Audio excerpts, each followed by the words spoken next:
বিসমিল্লাহির রহমানির রহিম। আমি ফেরদৌসারা বেগম শেখ আব্দুল্লাহ মোল্লা স্কুল অ্যান্ড কলেজ কর্তৃক আয়োজিত অনলাইনের পক্ষ থেকে শিক্ষার্থীদের জানাই অভিনন্দন। আশা করি তোমরা ভালো আছো, আমিও ভালো আছি। তোমরা নিয়মিত আমাদের অনলাইনের ক্লাসগুলো দেখছো এবং বই শেষ করছো। তোমরা সকলে মনোযোগী হও।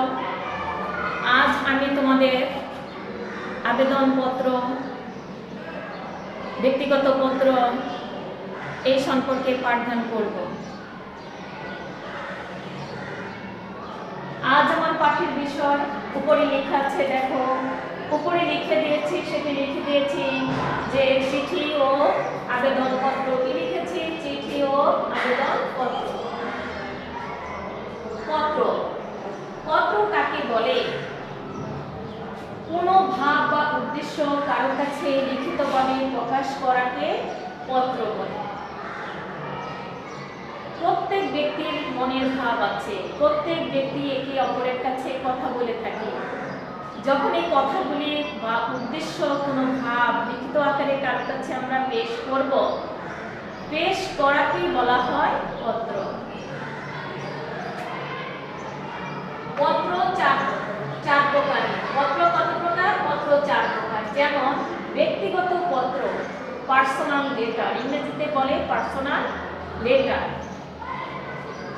দুই নম্বরে হচ্ছে তোমার সামাজিক পত্র, সোশিয়াল লেটার। তারপরে ব্যবহারিক বা বৈষয়িক পত্র, সেটি হচ্ছে তোমার অফিসিয়াল লেটার। চার নম্বরে হচ্ছে বাণিজ্যিক বা ব্যবসায়িক পত্র, কমার্শিয়াল অর বিজনেস লেটার। এই চার প্রকার লেটার আমরা মানুষকে দিয়ে থাকি। ব্যক্তিগত পত্র, কোনো ব্যক্তি অন্য একটা ব্যক্তির কাছে পত্র লেখার পরে ওই ব্যক্তি লিখিত ব্যক্তির গোপন পত্রের মূল ভাব, বিষয়কে গোপন রাখাকে বলা হয় ব্যক্তিগত পত্র। আমার বা একজন ব্যক্তি তার কাছে তার মনের ভাবটা প্রকাশ করে গেছে, ওই ব্যক্তি ছাড়া যেন অন্য কেউ জানে না, বা ওই ব্যক্তি আর একজন ব্যক্তির কাছে তার ভাবটা প্রকাশ করে, তাকে ব্যক্তিগত পত্র বলে। তার নিজস্ব কথা, অন্য ব্যক্তির কথা না, তার নিজস্ব কথাই একজন ব্যক্তির কাছে প্রকাশ করাকেই বলা হয় ব্যক্তিগত পত্র। কোনো ব্যক্তি তার কথা, ভাব গোপন রাখার জন্য অন্য ব্যক্তিকে বিশ্বাস করে পত্র লিখে উদ্দেশ্য হাসিল করাকেই ব্যক্তিগত পত্র বলে। আমি একটি উদ্দেশ্য নিয়ে আমার ব্যক্তিগত পত্রটা আমার আরেকজন ব্যক্তির কাছে আমি লিখলাম, সেই ব্যক্তি আমার ওই উদ্দেশ্যটা গোপন রাখতে হবে, বা গোপন রাখাকে বলা হয় ব্যক্তিগত পত্র। আর ওই ব্যক্তিও তার ব্যক্তিত্ব বজায় রাখতে হবে। তারপরে আছে, দেখো এখানে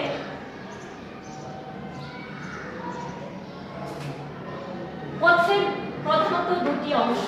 প্রধানত কয়টি অংশ? দুটি অংশ। যেমন শিরোনাম, যা পত্রের বাহিরের অংশ। দুই নম্বরে হচ্ছে পত্রগর্ভ। পত্রগর্ভ, যা পত্রের ভিতরের অংশ। আবার পত্রের ভিতরের অংশকে চারটি ভাগে ভাগ করা হয়েছে: নাম, ঠিকানা, সম্বোধন সূচক, তারপরে হচ্ছে তোমার মূল বক্তব্য, তারপরে সম্বোধন করার পরে মূল বক্তব্য, তুমি কি বলতে চাও, মূল বক্তব্য তুমি তোমার ভাব প্রকাশ করে যাবে। অবশেষে সমাপ্তি সূচক শব্দগুলো লিখবা। সমাপ্ত সূচক শব্দ, যিনি লিখছেন, তিনি কে লিখছেন, তাকে পত্রের সুন্দর একটি বাক্য দিয়ে সমাপ্ত করে দেওয়াকে বলা হয় সমাপ্তি সূচক শব্দ। এখন আসো, আমি একটি পত্র সম্পর্কে তোমাদেরকে এখানে লিখে দেখিয়েছি। তোমার বিদ্যালয়ের বার্ষিক ক্রীড়া প্রতিযোগিতা সম্পর্কে বড় ভাইকে বা বোনকে জানিয়ে পত্র লিখো। তোমার বিদ্যালয়ের বার্ষিক ক্রীড়া সম্পর্কে তুমি তোমার বড় ভাইকে বা বোনকে পত্র লিখবা। লেখা শুরু করলাম। একটি পত্রের মধ্যে কি লিখলাম? এলাহি ভরসা বা আল্লাহ সহায়। বা হিন্দু যারা আমরা মুসলিম তারা এই কথাটি লিখলাম, যারা হিন্দু তোমরা তোমাদের রেওয়াজ হিসাবে লিখে যাবে। তারপরে আমি তাকে সম্বোধন করলাম, কি বলে সম্বোধন করে দিলাম এখানে। এরপর তুমি এখানে তারিখ লিখবা, ঠিকানা লিখবা, কোথায় থেকে তুমি চিঠিখানা দিচ্ছ, কত তারিখে তুমি চিঠিখানা লিখছ। তারপরে তোমাকে সম্বোধন করো শ্রদ্ধেয় বড় ভাই বা বোন। তারপরে তুমি তোমার মূল বক্তব্যে চলে যাও। মূল বক্তব্যে তুমি কি বলতে চাও তোমার বোনকে বা ভাইকে। আপা লিখে দিয়েছি, কি লিখে দিয়েছি দেখো এখানে। আপনি আমার সালাম নিয়ে, আশা করি ভালো আছেন, আমিও ভালো আছি। ভাইয়া বা আপু, আপনি জেনে খুশি হবেন আমাদের বিদ্যালয়ে বার্ষিক ক্রিয়া, আমাদের বিদ্যালয়ে কি হয়েছে যে বার্ষিক ক্রিয়া প্রতিযোগিতা হয়েছে। বার্ষিক ক্রিয়া প্রতিযোগিতা হয়েছে, তাতে আমি 3টি পুরস্কার পেয়েছি। কয়টি পুরস্কার পেয়েছি? আমি 3টি পুরস্কার পেয়েছি। এবং মজার ঘটনা ঘটেছে, তুমি ঘটেছে বলে তুমি বর্ণনা করে যাবে। এই বর্ণনা কারো অনেক বেশি হবে, কারো কম হবে, তুমি তোমার নিজের মতো বর্ণনা করে চলে যাবে। তারপরে বর্ণনা শেষ করার পরে তুমি এখানে তোমার সমাপ্তি সূচক তুমি শব্দ লিখে যাবে। আপা কি লিখেছি দেখো, আজ আর নয়, আপনার অভিমতির অপেক্ষায় থাকবো। আমি যে কথাগুলি বলেছি আমার বোনের কাছে, বড় ভাইয়ের কাছে কেমন লেগেছে, উনি ওনার কিছু অভিমত আমাকে জানানোর জন্য আমি অপেক্ষায় থাকবো। ইতি আপনার স্নেহের ভাই বা বোন ক। আমি এখানে নামটা দিয়ে দিচ্ছি ক, কখনো খ দেওয়া যাবে, ক খ গ, এটা তোমার ইচ্ছা দেওয়া যাবে। এখন আমি এই চিঠিখানা লিখেছি। আমি এই চিঠিখানা লেখার পরে আমাকে কি করতে হবে, যে চিঠিখানা লিখলাম, এখন যার কাছে আমি চিঠিখানা দেব তার কাছে তো আমার চিঠিখানা পৌঁছতে হবে। পৌঁছতে হলে আমাকে কি করতে হবে, খামের ভিতরে আমার চিঠিখানা দিতে হবে।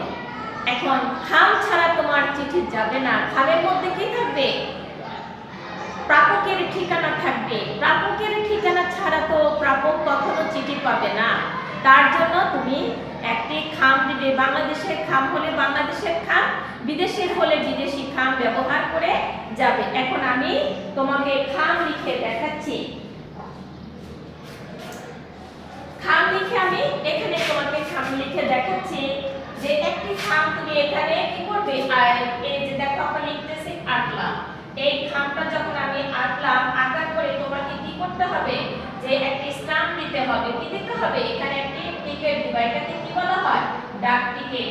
এই ডাক টিকেট না দিলে তোমার চিঠি কখনো যাবে না। এখানে একটি ডাক টিকেট দিবে।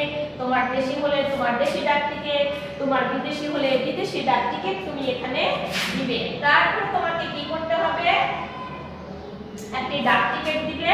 তারপরে আমরা জানি প্রাপক কোন অংশ থাকে, প্রাপক থাকে ডানে আর প্রেরক থাকে বামে। তুমি এখানে প্রাপক উপরে লিখে দাও যে প্রাপক, তুমি যাকে চিঠিখানা দিবে যে প্রাপক তোমার কি নাম। মনে করো সাপোজ বড় ভাইয়ের নাম দাও, খ দিয়ে দাও খ। তারপরে তুমি চিঠিখানা দিচ্ছ, বড় ভাইয়ের নাম খ, তার চিঠিখানা কোথায় যাবে, একটা পোস্ট অফিস দিয়ে দাও, পোস্ট দিয়ে দাও নাম, এটা হচ্ছে তোমার নাম। তারপরে তুমি পোস্ট করলা, হ্যাঁ পোস্ট কোথায় থেকে তুমি পোস্ট করছো, পোস্টটা তুমি মনে করো এখানে লিখো পোস্ট অফিস, ওদের ধরো তুমি ঘ দিয়ে দাও, পোস্ট অফিস ঘ। তারপরে তুমি পোস্ট করার পরে তুমি গ্রাম দিয়ে দাও, গ্রাম দিয়ে দাও। এখানে তুমি এখানে লিখে দাও গ্রাম, গ্রামটা দিয়ে দাও তোমার ইচ্ছা। বা কালী লিখে দাও কালীগঞ্জ, গ্রামটা হচ্ছে তোমার বা কালীবাজার, কালীগঞ্জ দিয়ে দাও কালীগঞ্জ। তারপরে তুমি কোথায় থেকে চিঠিখানা কালীগঞ্জ যাবে, কোথায় সাপোজ মনে করো কুমিল্লা, কোথায় যাবে, জেলা হলো কুমিল্লা, চিঠিখানা আমার কুমিল্লা যাচ্ছে। কোথায় যাচ্ছে, চিঠিখানা কুমিল্লায় যাবে। এরপরে তুমি এখানে লিখো প্রেরক। এখানে কি লিখবা, এখানে হবে তোমার এই প্রেরক। এখানে লিখো প্রেরক। প্রেরকটাকে আমি যিনি আমি চিঠি লিখেছি তিনি হচ্ছে প্রেরক। প্রেরক। এখন আমার এখানে পুরো মুছে দিই, সুন্দর দেখা যাচ্ছে। এখানে লিখো প্রাপক।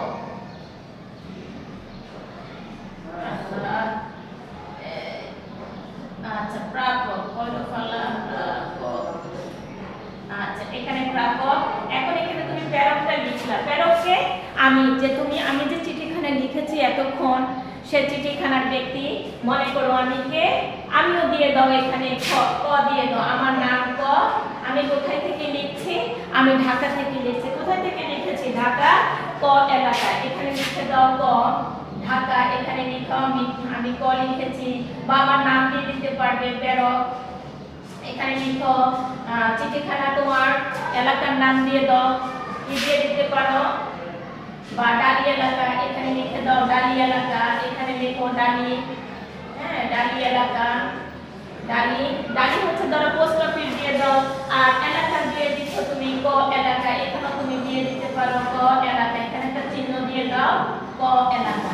অবশ্যই তোমার চিঠিখানা কি হচ্ছে চলে যাবে। এখানে তুমি চিঠিখানা যেখানে যাকে দিচ্ছ, যার কাছে তুমি চিঠিখানা দিবে তার সেখানে চিঠিখানা চলে যাবে। আমাদের এই চিঠি লেখার বৈশিষ্ট্য হচ্ছে তোমার এরকম একটি চিঠি যখন লিখবা তোমাকে একটি চিঠির কয়টি অংশ, এই অংশগুলি তোমাকে খেয়াল রাখতে হবে। খেয়াল রেখে তারপরে তুমি চিঠির অংশগুলো ঠিক হচ্ছে কিনা সেই দিকে দেখবে। দেখার পরে অবশ্যই তোমাকে নাম্বার দেওয়া হবে। এই হচ্ছে চিঠি লেখার ধরন। এরপরে আমরা কি লিখি? আবেদনপত্র লিখে যাই। স্বাভাবিকভাবে আমরা আবেদনপত্র কার কাছে লিখে যাই? প্রধান শিক্ষকের কাছে লিখে যাই। এই আবেদনপত্রটা যখন আমরা লিখব, আবেদনপত্র শুধু প্রধান শিক্ষক, স্কুল হলে প্রধান শিক্ষক, কিন্তু অফিসিয়াল ভাবে আমরা বড় বড় অফিস ভাবে করি বা চাকরির জন্য আমরা আবেদন করি, যাই করি না কেন আমরা যে কোনো বড় পোস্টের একজন স্যারের কাছে যখন একটা পত্র লিখবো, আমি কোনো কিছু পাওয়ার জন্য পত্র লিখবো বা আমার একটা চাওয়া পাওয়া থাকবে, সেগুলোকে বলা হয় আবেদনপত্র। আমি আবেদন করলাম। আবেদন করলে তোমার লেখার বৈশিষ্ট্য কি হবে মনে রাখবে। মনে করো তোমার বিদ্যালয় একটু মুছে দিচ্ছে, মুছে দেওয়ার পরে তোমাকে খেয়াল রাখতে হবে যে কি খেয়াল রাখতে হবে? খেয়াল রাখতে হবে যে আবেদনপত্রটা কার কাছে দিতে বলেছে, বা প্রধান শিক্ষক অনেক সময় তোমাকে স্কুলের নাম দিয়ে দেয়, বা তুমি যে স্কুলের ছাত্র সেই স্কুলের নাম না দিয়ে অন্য একটা স্কুলের নাম দিয়ে দেয়, বা তুমি কোন ক্লাসের ছাত্র সেটা তোমাকে বলে দেয়, তোমার নাম কি হবে সেটাও অনেক সময় বলে দেয়। আমরা এরকম ভাবে আমরা যখন দেখবো যে আমাদের এই কথাগুলি বলে দিচ্ছে, ঠিক আমাদের সেরকম ভাবে লিখে যেতে হবে। বা তোমার বিদ্যালয়ে, এখন আমি তোমাদেরকে শুধু স্ট্রাকচারটা দেখাই দিই কিভাবে লিখতে হবে। যে তোমার বিদ্যালয়ের প্রধান অধ্যক্ষের কাছে তোমার বিদ্যালয় মালিক, আচ্ছা লিখো এখানে তোমার বিদ্যালয়ের অধ্যক্ষের নিকটে, অধ্যক্ষের নিকট 3 দিনের ছুটি চাহিয়া, নিকট কয় দিনের ছুটি নিবা? 3 দিনের ছুটি। 3 দিনের ছুটি চেয়ে, 3 দিনের ছুটি চেয়ে, 3 দিনের ছুটি চেয়ে আবেদনপত্র লিখো। 3 দিনের ছুটি চেয়ে আবেদনপত্র লিখো। আবেদনপত্র লিখো। যখন তোমাকে এই কথাটা বলবে তখন তোমাকে খেয়াল রাখতে হবে যে আমি যে একটা আবেদনপত্র লিখবো আমাকে কি বলেছে, যে আমার তোমার বিদ্যালয় অর্থাৎ আমি যেখানে পড়ি সেখানেই বলেছে, তাহলে এখানে আমার কোনো পরিবর্তন আসবে না। প্রথমত আমরা যখন একটি আবেদনপত্র লিখবো, প্রথমে আমরা একটি আবেদনপত্রে কি লিখবো? তারিখ লিখে যাই। কি লিখে যায়? তারিখ লিখে যায়। যখন তারিখটা লিখবো, আজকে যদি আমি দরখাস্তটা লিখি তাহলে আমি আজকের তারিখ দিয়ে যাব। সাপোজ আমার আজকের তারিখ হচ্ছে কত তারিখ? আমি এখানে 28 তারিখ দিয়ে দিলাম। 28, 11, 20 তারিখ দিয়ে দিলাম। চিঠিখানা লিখছি কার কাছে? আমার বরাবর হচ্ছে অধ্যক্ষের কাছে আমি চিঠিখানা লিখছি, বরাবর আমার অধ্যক্ষ। আচ্ছা, এই অধ্যক্ষ যেই স্কুলের বা যেই স্কুলের সেখানে সেই বিদ্যালয়ে সেখানে তুমি লিখবে। আমি এখানে স্কুলের নাম না দিয়ে আমি সাপোজ একটা ক দিয়ে দিলাম, বা আমার স্কুলের নাম ক, বা আমার বিদ্যালয়ের নাম আমার ক। তারপরে তুমি এখানে কি লিখবা যে তোমার ক ঠিকানাটা কোথায়, স্কুলটা তোমার কোথায়, বা ঢাকা স্কুলটা কোথায়, মনে করো সাপোজ ঢাকা, ঢাকা তোমাকে ঢাকা দোলন লেখো এখানে, বা দোলন এলাকা, বা দোলন ঢাকা দোলন এলাকা। আচ্ছা, এরপর তোমাকে লিখে যেতে হবে, কি লিখবা তোমার বিষয়, তুমি কি বিষয়ে তুমি দরখাস্তটা তুমি লিখছো। বিষয় তো তোমাকে অবশ্যই লিখতে হবে। বিষয় হচ্ছে আমি 3 দিনের ছুটি চাচ্ছি। বিষয় কি? বিষয় হচ্ছে 3 দিনের ছুটি চেয়ে আবেদন। 3 দিনের, এখানে লিখে যাও 3 দিনের ছুটি চেয়ে আবেদন, ছুটি চেয়ে আবেদন। এখন এই কথা লেখার পরে তোমাকে লিখতে হবে সম্বোধন। তুমি তোমার স্যারকে সম্বোধন করবে। কি সম্বোধন করবে? যে স্যার, জনাব বা জনাবা। তুমি তোমার স্যারকে সম্বোধন করে তুমি গেলা, কি গেলা সম্বোধন করে? যে জনাব। এরপরে তুমি তোমার বক্তব্য লিখে যাও যে সম্মানপূর্বক বিনীত নিবেদন, এই যে আমি আপনার স্কুলের 7ম শ্রেণীর একজন ছাত্রী, আমার বড় বোনের বিবাহ উপলক্ষে 3 দিনের ছুটি প্রয়োজন। তুমি তোমার মূল কথাটা সংক্ষেপে সেরে ফেলতে চেষ্টা করবে যে বড় বোনের বিবাহ উপলক্ষে 3 দিন আমাকে ব্যস্ত থাকতে হবে বিদায়, যে স্যার আমার 3 দিনের ছুটির প্রয়োজন। এরপরে তুমি কি করবা? স্যার, তুমি তোমার মূল বক্তব্য লিখে যাবে। লিখে যাওয়ার পরে তোমাকে সমাপ্তিসূচক শব্দ করতে হবে, যতই স্যার আমাকে ছুটি দানে এই 3 দিন ছুটি দান করে বা ছুটি মঞ্জুর করে আমাকে বাধিত করবে, তুমি তোমার সমাপ্তিসূচক শব্দ লিখে যাবে। কি লিখবে? যে আপনারে বিনীত ছাত্র। এখানে লিখে নাও যে বা নিবেদিকা দাও। এখানে লিখে নাও যে নিবেদিকা কি দিবা? নিবেদিকা বা নিবেদক বা নিবেদিকা যেটাই দিতে পারো, বা নিবেদক নিবেদিকা যেটাই দিতে পারো, তোমার ইচ্ছা। তুমি মেয়ে যে যেরকম ভাবে দিবা বুঝে দিতে হবে যে বা নিবেদিকা কি আপনারই অনুগত ছাত্রী বা ছাত্র, আপনারই অনুগত, আপনারই, এখানে লিখে যাবে আপনারই অনুগত ছাত্র বা ছাত্রী, অনুগত ছাত্র বা ছাত্রী। তারপরে তুমি তোমার নাম দিয়ে দিবে। কি নাম দিবে? যে তোমার ইচ্ছা, তুমি ক খ গ তোমার ইচ্ছা তুমি নাম দিয়ে দিবে। তারপরে তুমি নাম দিবে তুমি এই স্যারের স্কুলের ছাত্রী কিনা বা অন্য কোথায়। তোমার এখানে অবশ্যই একটু ঠিকানা লাগবে। সেটা হচ্ছে ঠিকানাটা কি? ঠিকানা বা ঢাকা বা যে কোনো স্কুল, বা তোমার স্কুল এখানে হলো বিদ্যালয়ের নাম। এখানে আমরা লিখেও দিচ্ছি তোমাকে, এখানে হবে কি যে বিদ্যালয়ের নাম দিয়ে দিবে। এখানে বিদ্যালয়ের নামটা লিখে তোমরা শেষ করে দিবে। তাহলে সমাপ্তিসূচক শব্দ অবশ্যই তোমাকে দেখাতে হবে যে আমি সমাপ্তিসূচক শব্দই আমি এখানে ব্যবহার করে দেখালাম। কি দেখালাম? যে শেষ পর্যন্ত আমি দরখাস্ততে আমি আমার আবেদন পেশ করলাম, পরে আমি স্যারকে রিকোয়েস্ট করলাম যে আমাকে স্যার যেন ছুটি দানে বাধিত করে, তারপরে ছুটি মঞ্জুর করে যেন আমাকে বাধিত করে। তারপরে হচ্ছে আমি কে, আমি কোন ছাত্রী লিখলাম, আমার অবশ্যই সাইন লাগবে যে আপনারই অনুগত ছাত্র বা ছাত্রী। তারপরে তুমি কোথায় থেকে লিখছো, তোমার অবশ্যই এখানে একটা বিদ্যালয়ের নাম বা একটা স্থানের নাম তোমাকে দিতে হবে। স্থানের নাম, যেহেতু ছাত্রী আমি আমার বিদ্যালয়ের নামই দিব, বা ওখানে সাপোজ করে যেটা দেওয়া হবে বা সাপোজ করে যেটা আমি দিব আমি সেটাই দিব। তাহলে আমি আজকে তোমাদেরকে দুটি জিনিস দেখালাম, সেটা হচ্ছে কি পত্র লেখা এবং আবেদন পত্র লেখা। এই দুটির মধ্যে আমরা কি করি যে কোনো একটি পত্র লিখতে হয়, যে কখনো ব্যক্তিগত পত্র লিখতে হয়, কখনো আবেদন পত্র লিখতে হয়। শিক্ষার্থীরা তোমরা খেয়াল রাখবে যে আমরা যেভাবে লিখি না কেন আমাদের যে চিঠির যে কয়টি অংশ বা পত্রের যে কয়টি অংশ আমরা সেই অংশগুলো আমরা ঠিক রাখতে চেষ্টা করব। আবেদন পত্রেরও আমরা যে কয়টা অংশ সেই কয়টি অংশের প্রতি আমরা খেয়াল রাখবো। আর খেয়াল রাখবে যে বর্তমানে আবেদন পত্রগুলো বা এমনি পত্রগুলি সাপোজ দিয়ে আসে, ধরে নাও কথা দিয়ে আসে, সেহেতু তোমরা আগে বুঝে নিবে তা কি বলছে, বলার পরে তোমরা লিখবে এবং তোমরা চিঠিপত্রের শেষ ফিনিশিংটা তোমরা টানবে। অনেক সময় খামে ভুল করে, একটি খাম যখন ভুল হয়ে যায় তখন চিঠি কখনো ওই যথা জায়গায় পৌঁছে না বা যথা ব্যক্তির কাছে পৌঁছে না, সেই দিকে খেয়াল রাখবে। আর দরখাস্তের ব্যাপারে তোমরা অবশ্যই তারিখের প্রতি তোমরা খেয়াল রাখবে, কত তারিখে তোমরা দরখাস্তটি করছো স্যারের কাছে, এই প্রতি তোমরা খেয়াল রাখবে। আশা করি তোমরা আমার কথাগুলি মনোযোগ দিয়ে শুনেছ। তোমরা বাসায় নিজেরা চেষ্টা করবে লেখার জন্য। আমি তোমাদেরকে বাড়ির কাজ একটু দিয়ে দিই, সেটি হচ্ছে কি, তোমার বইয়ের দুটি পত্র লিখবা, ব্যক্তিগত দুটি পত্র লিখবা, 1, 2, আর দরখাস্ত চেষ্টা করবা 1, 2 লেখার জন্য। পত্র এবং আবেদনপত্র কঠিন জিনিস না। একটি আবেদনপত্র শিখলে সব ধরনের পত্র লেখা যাবে। একটি ব্যক্তিগত পত্র লেখা শিখলে সব ধরনের ব্যক্তিগত পত্র লেখা যাবে।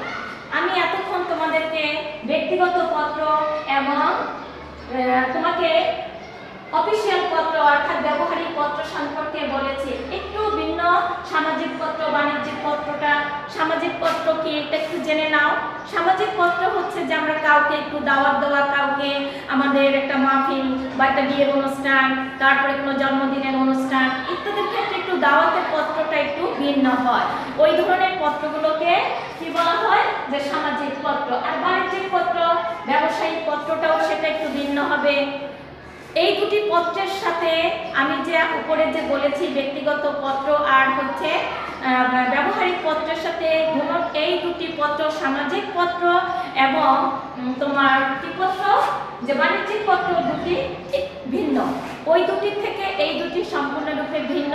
তোমরা বড় ক্লাসে উঠলে বা তোমরা এই বাণিজ্যিকটা পাবে, সামাজিক পাবে। এখন তোমরা ক্লাস 7-এ পড়ো, তোমাদের এই আবেদনপত্র এবং ব্যক্তিগত পত্র, এই দুটি পত্র তোমরা শিখবে এবং খাতায় যে বাড়ির কাজ দিয়ে দিছি তোমরা খাতায় লিখবে।